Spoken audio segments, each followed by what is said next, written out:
आज बरी महोत्सव जोगदी अत्यंत खुशी लगे। ये माटी वीर माटी संग्रामी मान माटी कला साहित्य साहित्यिक कवि मान माटी ये माटी जोगदी बहुत खुशी लगे।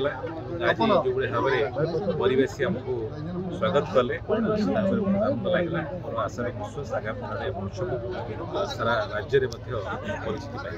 निश्चय मुझे तो प्रथम तो धन्यवाद देवी जाऊ ये महोत्सव कमिटी द्वितीय थर द्वितीय वर्ष में आज बरी माटी एमती कार्यक्रम कर धर्मशालार दायित्व नवा सहित निश्चय बरी माटी निश्चय बरी सहयोगी सहकर्मी समस्त सहित सब अच्छी निश्चय बरी माटी प्रगति पर आम सदा सर्वदा अच्छु।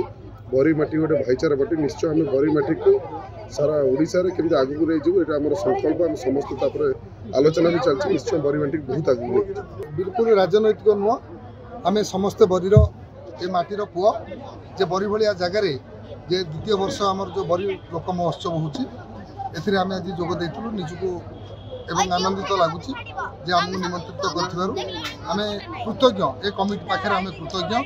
ये अनुष्ठान दीर्घजीवी हो मुझे ये अनुष्ठान को जिते आगू नहीं जावाक जहाँ संभव हम आम द्वारा अनुष्ठान को बचेगी रखू और अनुष्ठान आहरी आगू नहीं।